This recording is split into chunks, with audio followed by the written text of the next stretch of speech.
Self learning ആണോ അതോ instructed learning ആണോ നിങ്ങൾക്കുള്ള പ്രോപ്പർ ഗൈഡൻസ് തന്ന് ഒരു IT ഇൻഡസ്ട്രിയിലോട്ട് എൻട്രി ചെയ്യാനുള്ള ചാൻസസ് കൂടുതൽ കൂട്ടുന്നതെന്ന് നമുക്ക് ഈ വീഡിയോയിൽ നോക്കാം.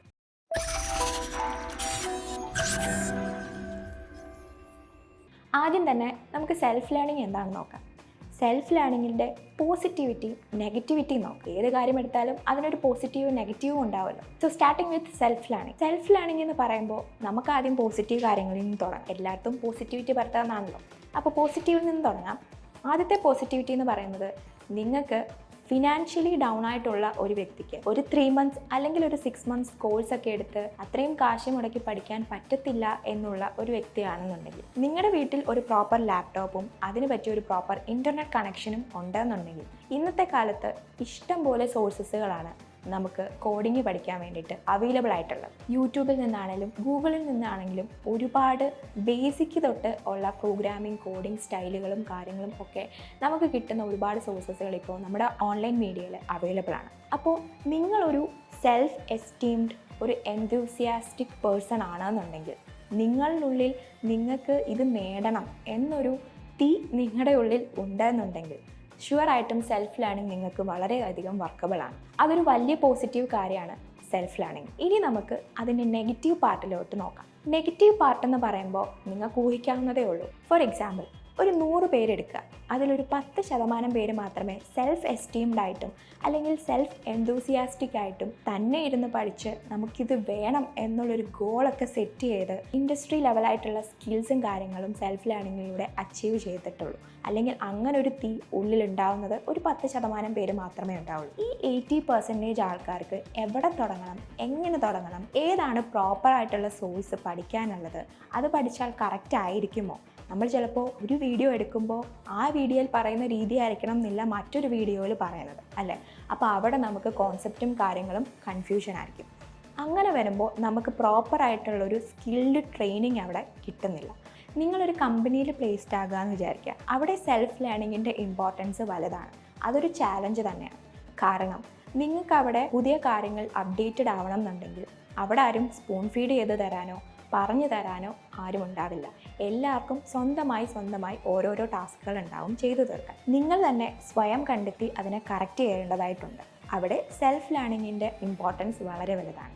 സോ ഇതൊക്കെയാണ് സെൽഫ് ലേണിംഗ് കൊണ്ടുള്ള പോസിറ്റീവ്സും നെഗറ്റീവ്സും. ഇനി അടുത്തതായിട്ട് നമുക്ക് ഇൻസ്ട്രക്റ്റഡ് ലേണിങ്ങിൻ്റെ നെഗറ്റീവ്സും പോസിറ്റീവ്സും നോക്കാം. സോ ഇൻസ്ട്രക്റ്റഡ് ലേണിങ്ങിൽ ഞാൻ സെൽഫ് ലേണിംഗ് പറഞ്ഞൊരു പോയിന്റ് ഉണ്ട്, അത് ഇതിൻ്റെ നെഗറ്റീവായിട്ട് വരാൻ സാധ്യതയുണ്ട്. അതായത് ഫിനാൻഷ്യൽ സ്റ്റെബിലിറ്റി ഇല്ലാത്ത ഒരു കുട്ടിക്ക് ഒരു പക്ഷേ ഇൻസ്ട്രക്റ്റഡ് ലേണിംഗ്, അതായത് ഒരു ഷോർട്ട് ടേം കോഴ്സ് എടുത്ത് ചെയ്ത് പഠിക്കാനുള്ളൊരു സാഹചര്യം ഇല്ലാത്തവരുണ്ടാവാം. അങ്ങനെയുള്ളവർക്ക് ഈ ഇൻസ്ട്രക്റ്റഡ് ലേണിംഗ് ഒരു നെഗറ്റിവിറ്റി തന്നെയാണ്. പിന്നുള്ളൊരു നെഗറ്റിവിറ്റി എന്ന് പറയുന്നത്, നമ്മളിപ്പോൾ ഒരു ഷോർട്ട് ടേം കോഴ്സ് ചേരുക എന്ന് വെക്കുക.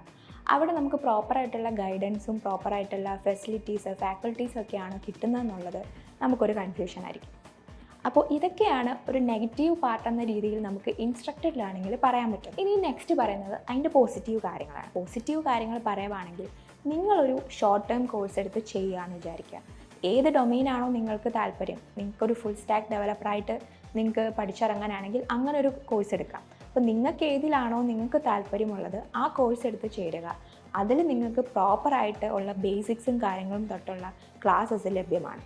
പ്രോപ്പറായിട്ടുള്ള ഫാക്കൽറ്റീസ് ആയിരിക്കും നിങ്ങൾക്ക് വേണ്ട ട്രെയിനിങ്ങും കാര്യങ്ങളും തരുന്നത്. അപ്പോൾ ഏത് ഡൊമെയിനാണോ എടുക്കുന്നത് ആ ഡൊമെയിനിൽ സ്പെഷ്യലൈസ് ചെയ്തിട്ടുള്ള ട്രെയിനേഴ്സിനെ വെച്ചിട്ടായിരിക്കും നിങ്ങൾക്ക് ട്രെയിനിങ്ങും കാര്യങ്ങളും കിട്ടുന്നത്.